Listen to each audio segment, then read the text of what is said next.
back. Don't believe me, just watch. Come on.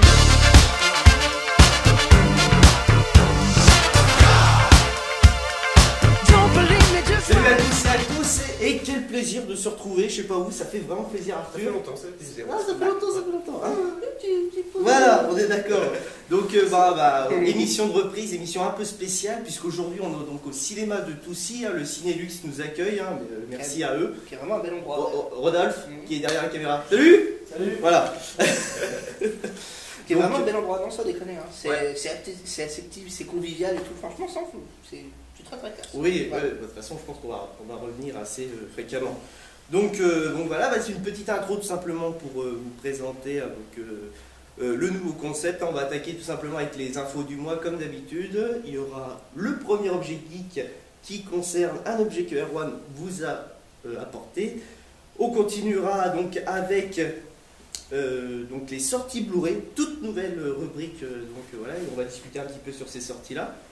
Et le deuxième objet geek que ce sera Arthur. Voilà, t'es chaud? Oui. Ah, on dirait pas. Donc voilà, et la troisième rubrique, ce sera donc le Classic Time, une toute nouvelle rubrique où on va parler d'un Blu-ray, et c'est Erwan qui s'y colle aujourd'hui. Don't believe me, just watch. Come on.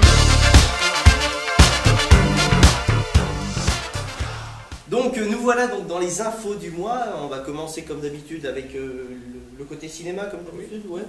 Ok, super. Donc c'est con, une émission de reprise, on commence avec une mauvaise nouvelle. Hein, la mort de Leonard Nimoy, hein, l'acteur qui jouait Spock, nous a quitté donc le 27 février. Et À l'heure où on tourne, ça s'est passé hier. ouais, à l'heure Hier où on soir. tourne, voilà, c'était hier. Et donc c'est un peu triste, le monde de Star Trek est un petit peu sous le choc. Et, Le monde de la science-fiction total. Quoi. Ouais, Moi qui n'ai jamais regardé Star Trek, enfin la série originale, non, ça fout un coup quand même. ouais, ça Il fait un est peu. connu mondialement pour ça, quoi. Bah ouais. Tout le monde connaissait Spock, bah, Et pour puis ceux qui l'avaient, Fringe, surtout pas pour toi. Et C'est Fringe, c'est un coup. et oui, Fringe, ça fait mal aussi parce que moi je pense surtout au film des 50 ans Star Trek qui n'aura pas Leonard Nimoy, même s'il a joué dans les deux premiers Star Trek de J.J. Abrams, on n'aura pas la chance de le voir dans le film 50 ans pour Star Trek qui normalement devrait sortir en 2016, hein, en 2016 c'est les 50 ans. Donc on va passer à une annonce un petit peu mais là j'aimerais avoir vos réactions, c'est sur le premier visuel en fait de Aquaman que Zack Snyder a tweeté. Alors, on va commencer par s'écouter. Erwan, ton avis? Moi, pour en venir au film Batman vs Superman, je dis, moi je suis assez dégoûté qu'ils aient foutu autant de personnages dedans. Ça, je dis, j'aurais préféré un truc vachement plus personnel, vachement plus centré sur Batman et Superman, Ouais. comme la deuxième partie de Batman The Dark Knight Returns, qui était très bien. Mais en même temps, quand tu vois la gueule des personnages, je veux dire, tu vois que les mecs se sont quand même un peu appliqués. Voilà. Wonder Woman a de la gueule, et Aquaman, qui est joué par Jason Momoa, donc Une belle carrure déjà. Voilà, hein, on ça- précise, hein, il a joué donc dans Game of Thrones, mais pas que, il a joué dans Stargate Atlantis. Et Conan le barbare, mais tout ça. Ah mais non, pas de ça. Ah bah, on fait attends. tous des erreurs dans la vie. Hein. Après une soirée bourrée, il a dû accepter le Ouais, scénario. c'est Voilà. peut-être ça. Mais voilà, non, franchement, il a de la gueule et j'ai hâte de voir ce que ça va donner. Même si c'est une petite apparition dans le film, j'espère que ça sera juste une petite apparition. Et ouais, mais non, franchement, il a de la gueule, ça fait plaisir à voir. Ouais, Arthur. Genre, je vais te dire la même chose qu'Arwan. Ouais, C'est ouais. quelqu'un qui a la gueule, il est un bon Aquaman badass, on va dire. D'accord. Avec une belle carrure, ça, ouais. J'ai rien à dire en plus et j'ai hâte de voir ça aussi. Ok, bon ben merci, c'était assez concis, c'est très bien comme ça, en tout cas. Bon, une news qui fait plaisir aussi à la fan de science-fiction. On va parler donc de Alien 5 qui sera réalisé par Neil Blomkamp, donc réalisateur de District 9, Elysium et puis là dernièrement qui va sortir Chachi. Donc Alien 5, particularité, serait une suite du 2. Alors, qu'est-ce qu'on en pense tout ça? Je sais que tu es un grand fan d'Alien, tu as vu tous les films. Moi, je suis un grand fan d'Alien. J'ai trouvé que Alors, contrairement à ce que la majorité des gens pensent, moi j'ai trouvé le quatrième pas trop mal. Le troisième, par contre, je me suis fait chier devant. Même si scénaristiquement c'était assez intéressant, tout ça. David Fincher, il a mis du cœur quand même, c'était vachement bien. Donc, moi, personnellement, la continuité était bien comme elle était. Mais s'il décide de donner une meilleure suite aux deux, qui était tout simplement le top du top, s'il décide de donner une meilleure suite aux deux que que l'opus de David Fincher, moi franchement c'est une très très bonne idée. Neil Blomkamp en plus, excuse-moi, juste Neil Ouais. Blomkamp en plus ça fait des années Ouais, qu'il est sur le dos, il a fait plein de croquis, plein de trucs comme ça, il se dit si un jour je fais ça, et le truc c'est ce qui est génial, je crois que c'est la Fox. Ouais. qui les a- Quand ils ont vu ça, ils ont dit bah donnez-lui carte blanche, on déconne. Et Sigourney Weaver est très très enthousiaste. Ouais, apparemment, pas grand chose à rajouter, hein, Erwan. Juste dire un truc, Ouais, c'est vas-y. que moi j'ai vu Alien, les premières fois Alien, il y a à peine un mois. Tu sors. Non, bah, il l'a vu, c'est déjà ça. Et, Ouais. et justement, je peux dire, j'ai adoré. J'ai adoré, c'était une découverte pour moi, on va dire, et j'ai hâte de voir le prochain. Du coup. D'accord. C'est juste ça, voilà.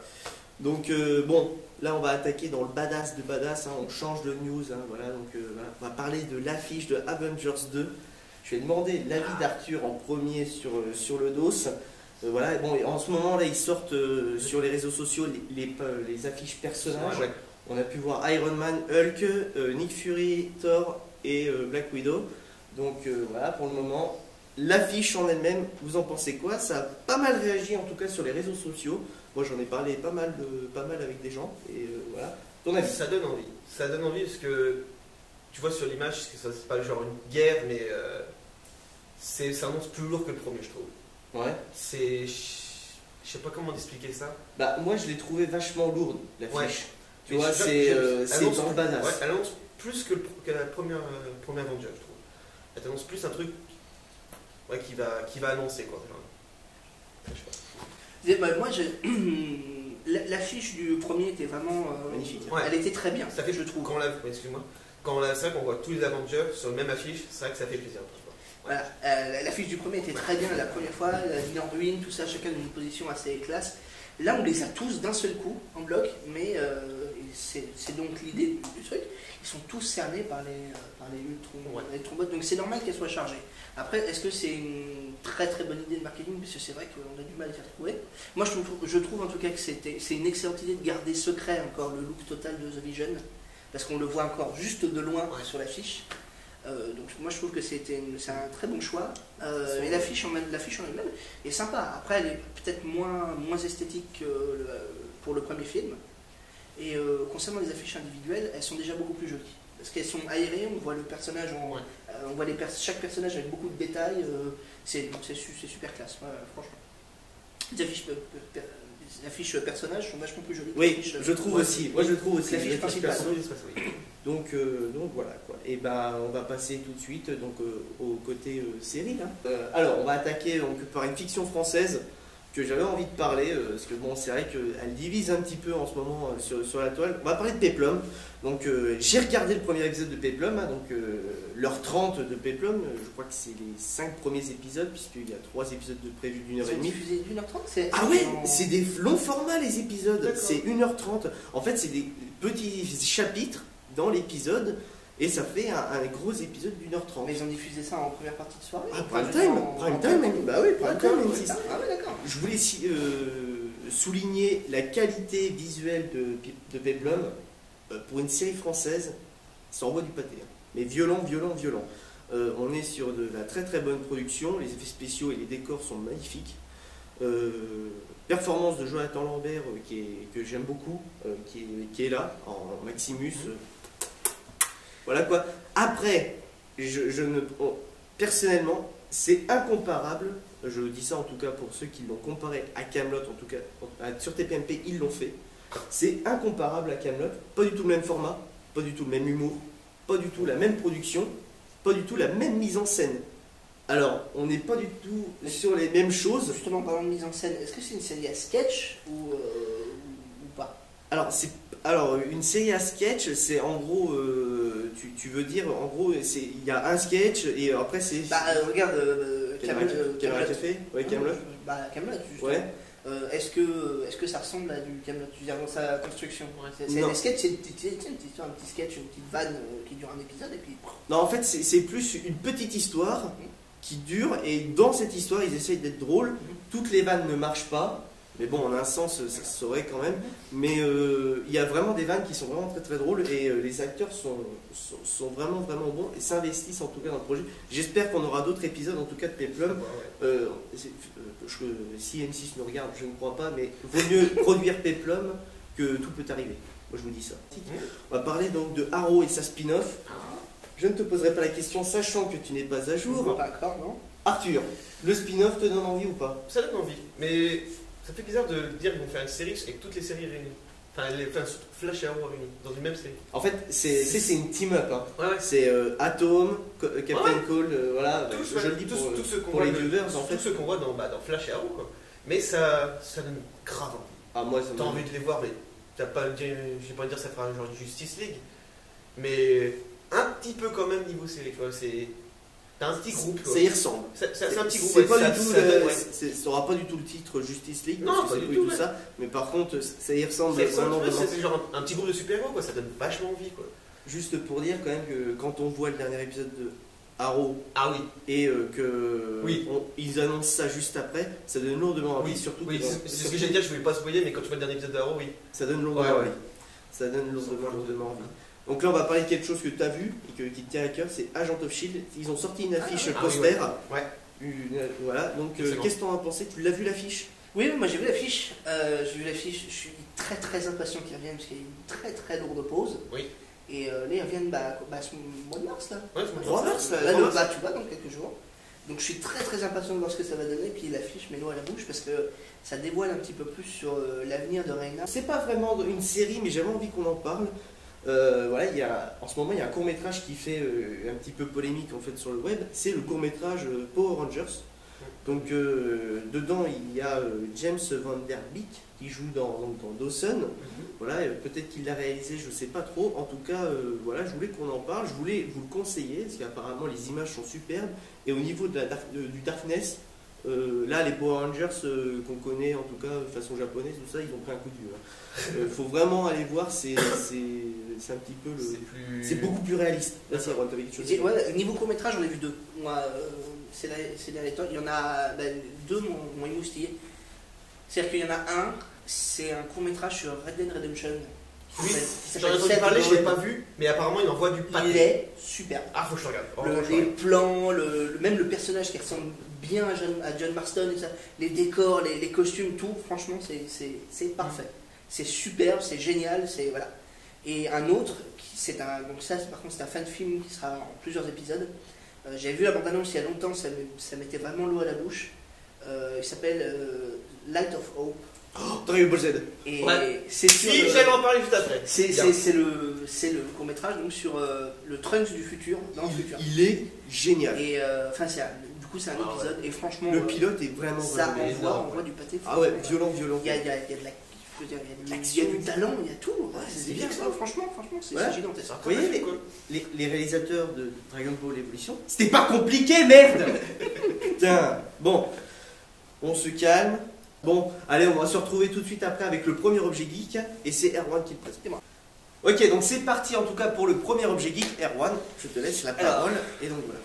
Je sors ça dans mon sac magique. Je préviens juste, il y a une GoPro. Je vais filmer en fait l'objet que Erwan pour vous aider des meilleurs plans en tout cas. Il y a la New 3DS Qui est sorti. qui est sortie, Exact. et ils ont fait 2 éditions collector pour la sortie. Ils en ont sorti une Monster Hunter qui est superbe, et une autre qui a été très très vite épuisée lorsqu'elle a été vendue en France. Et j'ai été obligé de la faire importer donc du Royaume-Uni. Et franchement, C'est une exclusivité, messieurs dames. elle Pas vu, vaut, moi. elle vaut le coup. Alors, Donc Qu'est-ce c'est la. Attendez, hop, on la présente. Voilà. c'est la New 3DS collector Zelda Majora's Mask Je vais faire des- qui est super. Vas-y, fais-toi plaisir. Elle est superbe. La console en elle-même est franchement très bien. Moi qui joue beaucoup à la 3DS, je voulais en avoir une à moi. Et je crois que c'était la bonne occasion. L'écran est superbe. La 3D est optimisée parce qu'en fait, ils ont installé un nouveau capteur. En haut. Elle capte les yeux pour pouvoir avoir un meilleur rendement de la 3D. C'est-à-dire qu'on peut être légèrement incliné sur la gauche, la 3D sera toujours aussi efficace. Et elle est superbe. Elle est vraiment superbe. Tu annonces le prix. Alors, en France, quand elle a été vendue, 229 €. C'est une édition collector, sachant qu'une Neo 3DS normale, c'est à peu près 160, 170 €. Ah oui, quand même. Une édition collector, donc celle-là et Monster Hunter, ont été vendues en France à 229 €. La faisant importer du Royaume-Uni, vu qu'il n'y en a plus du tout en France, il ne faut même pas espérer d'être refourni, enfin que tous les sites soient refournis. Donc je l'ai fait importer du Royaume-Uni, et au Royaume-Uni c'est aussi 229 mes livres. Et vu que le livre est plus fort que l'euro, elle m'a coûté 300 boules. Autant dire, bon, après comme je disais, on a un bel objet. À vaut le pesant qui C'est est quand voilà, même. Ouais. c'est une édition limitée, tout ça, donc faut pas espérer la trouver n'importe où. Et non, franchement, Quand- je suis très très content de l'avoir acheté. Même à ce prix-là, franchement, je Ouais. trouve que ça vaut le coup. Ok. Ah bah en tout cas, Elle est super. merci en tout cas Darwan d'avoir apporté l'objet. Tout de suite après, pour les sorties Blu-ray du mois. Don't believe me, just watch. Come on. On est là pour les sorties Blu-ray Ouais. du mois, donc le mois qui va arriver, le mois de mars, vu que l'émission va sortir début mars. Hein, donc voilà, donc on va attaquer, c'est un petit peu une liste qu'on va vous faire, mais c'est les Blu-ray qu'on vous conseille d'acheter en tout cas, et on va vous donner un petit peu les adresses disponibles pour prendre les Blu-ray. Je n'ai pas mis les prix, tout simplement parce que sur internet, les Ça prix va. changent tout le temps. Oui. Du jour, Oui. moi je vois par exemple, là en ce moment je réfléchis pour me prendre un coffret Dragon Ball Z. Avant-hier, il était à 80 boules, aujourd'hui il est à 50 €. Comme quoi, ça peut être pas mal. Ouais. Donc voilà, il faut attendre un petit peu. Donc on va attaquer tout de suite avec John Wick, édition Steelbook. Hein, donc il sera disponible sur Amazon le 2 mars. Vous l'avez vu? Oui, moi je l'ai vu. Pas moi. Pas toi? Moi non plus? Moi je l'ai vu. D'accord. Ça fait plaisir de voir Keanu Reeves dans un bon film d'action. Ouais. J'aurais juste à dire ça. Moi, j'ai... Si vous voulez voir un bon film où il se tape pas, c'est pas comme façon Matrix, mais où il est assez vénère, Keanu Reeves, c'est le film à regarder. D'accord. Mais On va passer à l'autre Blu-ray hein, donc, du mois de mars. Hein, ça sort le même jour que John Wick. C'est la saison 8 du Doctor Who. J'en mets. Voilà, charmé. Édition 95. C'est ça. Donc non, mais après voilà donc saison 8 du Doctor Who qui sera donc un coffret France 4, je pense comme Ouais, d'habitude, ouais. Donc voilà. Après, est-ce que tu as des échos sur une version Blu-ray qui existe? Parce qu'on sait que France 4 les livre directement en DVD, mais en Blu-ray. Est-ce que tu en as entendu parler ou pas? Les éditions, France 4 me fait. Il y aura probablement un Blu-ray, parce qu'à partir de la saison 5, ils ont sorti les Pas pour la 6 et la 7. 6, je l'ai vu en Blu-ray la 6. C'est pas un import anglais? Mais peut-être, je sais pas. Bon. La 7 par contre, j'ai pas fait gaffe en Blu-ray. Ouais, d'accord. Ok. Bon, Ah, mais un bon plan, ouais. franchement un bon plan. Si ça vous gêne pas la VO intégrale sans sous-titres, vous allez sur Amazon UK, même Amazon normal, de toute façon ils le vendent. Ils font un coffret, je vais me le prendre à un moment ou à un autre de toute façon. Ils font un coffret des 8 saisons, parce que la saison 8 est sortie il y a un moment maintenant. Ils font un coffret des 8 saisons intégrales avec des jaquettes. Chaque Blu-ray individuel a une jaquette bien spécifique par rapport à la saison. Et ils sont tout simplement superbes. Ça coûte. Le prix fait un peu peur, c'est 250 €, un truc comme ça, pour les 8 saisons, et c'est super. Franchement, je me tâte énormément pour le prendre. Ouais. Donc voilà, une autre série qui te tient à cœur, Boardwalk Empire hein, va sortir donc, au mois de mars aussi, donc pour la saison 5. Voilà, La dernière. c'est la dernière de la saison, comme on dit. Le Juge sortira donc au mois de mars. T'en as parlé dans une émission. Juste, dont j'ai parlé. Ouais, franchement, Il en a parlé ouais. hein, Un bon du moment. film, ouais, un très bon moment. Là, c'est un film qui va sortir en Blu-ray directement en France, qui n'est pas sorti au cinéma. Bon, moi j'ai eu la chance de le voir. J'ai vu que le début. T'as eu Je l'ai à la maison, Ouais. également, mais je l'ai, j'ai vu que le début pour l'instant. Ouais. Et ouais, mais il est pas mal. Et donc c'est le film Tusk, la dernière réalisation de Kevin Smith, merci. Hein, Kevin Smith, hein, qui est un film assez bizarre quand même, en un sens. Quand on lit le synopsis, hein, je ne vais pas vous l'énoncer là, mais par contre, soit il vous parle, soit il ne vous parlera pas, mais en tout cas, moi il m'a vraiment parlé et j'ai vraiment passé un très très bon moment devant. Je profite juste pour faire juste. Si tout le monde ne le connaît pas, Kevin Smith. Kevin Smith, il faut regarder ce qu'il a fait. Kevin Smith, c'est quelqu'un de très très bien. Il faut regarder Clerks, il faut regarder Clerks 2, il faut regarder Jay Silent Bob, tout simplement. Dogma. Il faut regarder Dogma, absolument. Absolument. Il faut regarder Dogma, absolument. Donc super. Bah, de toute façon, Tusk, je vous conseille, et Kevin Smith, un roi de conseil, je conseille. Bon, je pense que tu n'as pas tout vu de Kevin Smith, Non, mais mais ouais. franchement, ça Je vaut connais vraiment. le nom et je sais que c'est des films. Le 30 mars Le 30 mars sortira donc un film qui a été donc primé donc aux Oscars à 2 reprises, meilleur effet visuel et meilleure production. C'est Interstellar. 2 fois 2 fois. J'ai entendu juste les effets visuels. Visuel et production. Pas fait gaffe. Voilà.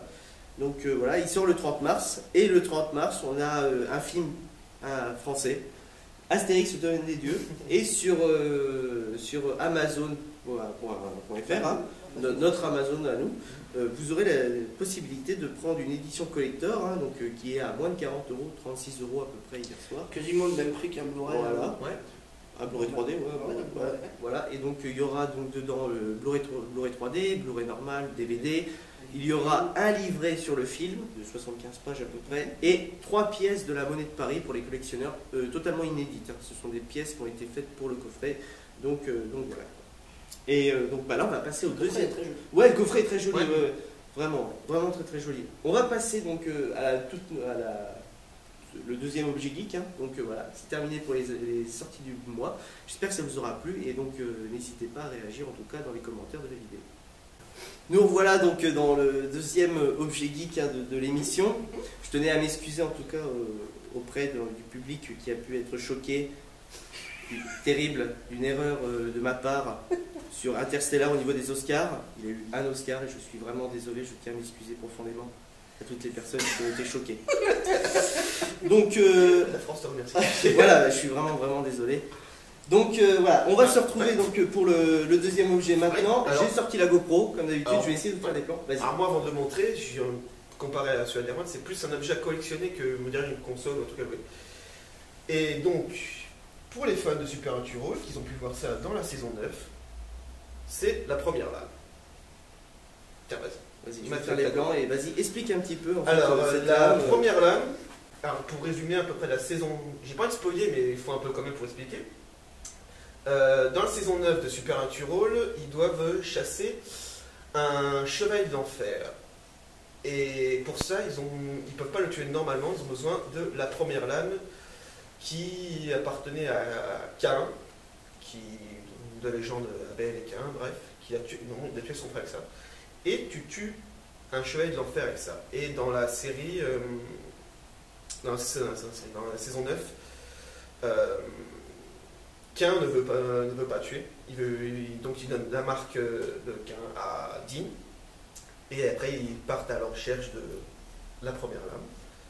Qui normalement est tout con et fait avec, dans la série est fait avec un os d'âne. D'accord. C'est horrible. Et puis ça va donner des effets maléfiques, on va dire, à Dean et qui ça va le rendre Ouais, super puissant. Quoi. super puissant. Voilà. Et j'ai pas dire c'est spoil de la saison 9, donc je vais en faire un rester là. Voilà, tu en restes là. Alors moi, par contre, j'aimerais venir sur les détails un petit peu de ta lame. Oui. On voit que c'est une lame qui est faite. Hein, faut le dire un petit peu. Non. Les finitions sont pas super ouf. Non, quand je l'ai vu, ouais, c'est quand je l'ai reçu, j'étais un peu, pas un peu déçu, j'étais content de l'avoir, mais un peu déçu en même temps parce qu'elle est trop longue par rapport, je trouve, par rapport à la série. Le manche, on dirait que c'est plus du plastique, on dirait qu'il est limite fondu dessus, Ouais. mais ça fait quand même ça. Pas assez grosse. Ouais. Normalement, c'est c'est les dents là, c'est plus ce genre, comment dire, l'élément qui va avec. En rose, non, c'est une matière, une deuxième matière, et là, ça fait en dire la bonne matière. Mais ça fait plaisir parce que c'est juste pour collectionner, la mettre dans ma chambre quelque part et dire voilà, c'est la première lame de Supernatural. Le prix Le prix, voilà, parce que le prix. de celle-là. Alors, le prix avec l'export USA, ça m'a coûté à peine 60 €. D'accord. Sinon, elle est vraiment belle, magnifique, avec un socle et tout. Juste merde, j'ai du mal aujourd'hui. La lame, 200 balles. C'est cher. Pour commencer. J'aime bien, mais C'est cher pour un bout d'os. Hein. c'est ça. Et encore qu'il n'y a même pas un os, tu vois, c'est Ouais, de la résine. Ouais, c'est de la résine. Mais ça se voit, franchement. Tu vois, ça se voit que c'est de la résine. Des fois, il y a de la résine qui est super bien faite. Genre, je pense aux baguettes d'Harry Potter de chez Noble Collection. Elles sont vraiment bien faites. Les détails sont pas mal, mais on voit que c'est un petit peu de la résine quand même. Et sur certaines, pas toutes. Non mais mec, t'es cinglé. Oui. Repose cette lame tout de suite, voilà. Et puis On la rechasse après. donc merci en tout cas Arthur d'avoir présenté cet objet-là. Et donc, on va passer donc à la dernière rubrique donc, de l'émission, c'est le Classic Time. Don't believe me, just watch. Come on. Donc Erwan, aujourd'hui Oui. c'est toi qui t'occupes du Classic Time. Apparemment, Le sac magique. t'as ramené, c'est après le bus magique, le sac Alors, magique. on avait dit pour le Classic Time, c'était mieux de ramener du coup un Blu-ray qu'on possédait. C'est un Blu-ray. Un film pas trop récent. Ouais. Voilà. Et du coup, je me suis dit, autant faire le pire de coups. Déjà, je vais vous ramener un très très bon film que tout le monde est censé avoir vu normalement. Et en plus, c'est mon premier Blu-ray. C'est le premier Blu-ray que j'ai acheté. Et c'est le 5e élément. T'imagines un peu C'est le- chez lui? C'est le 5e élément. La base. En Digibook, c'est le premier, donc c'est le premier Blu-ray que j'ai acheté. Et ce qui est très drôle, c'est que j'ai eu 3 versions. J'ai eu en cassette, en DVD et en Blu-ray du coup. Alors, du coup, la première fois qu'on l'a mis en Blu-ray, c'était la première fois qu'on testait un Blu-ray. Et alors, voir la qualité par rapport aux versions qu'on avait avant, c'était quand même un truc assez incroyable. Mon père, il a fallu qu'il s'assoie. Parce que moi, je connais plein de choses grâce à mon père qui est très très cinéma aussi. Et maintenant, il est passé le maître. Mais non, franchement, bon, ça, on ne cache pas, on en a parlé, on a même glissé deux, trois choses pendant les précédentes émissions. C'est un excellent film. C'est l'un des meilleurs de Luc Besson. De toute façon, il y a une trilogie, Luc Besson, concernant ses meilleurs films, c'est Léon, Nikita et le 5e élément. Non, et puis le scénario, la bande-son, rien que pour la scène de la diva, vous devez voir ce film déjà. Je sais pas ce que je peux dire. Bah non, mais je sais pas, mais de toute façon, déjà d'une, quand même quelqu'un d'assez cinéphile qui en 2015 n'a pas vu le 5e élément, faut le voir immédiatement. Il C'est a genre, manqué quelque chose. Vous Voilà, avez loupé un film là. c'est très très grave de ne pas voir ce film. Bon, par contre, en même temps, vu à l'époque où c'est sorti, on ne s'attendait pas non plus à une foule de bonus. Je veux dire, on parle des bonus, il y a le making-of du film qui dure à peu près 25 minutes et une bande-annonce. Ouais, bah, voilà, bah, après, on a un sens. L'édition, moi je trouve l'édition très bien, elle est super sobre et tout, avec les symboles des éléments sur le disque.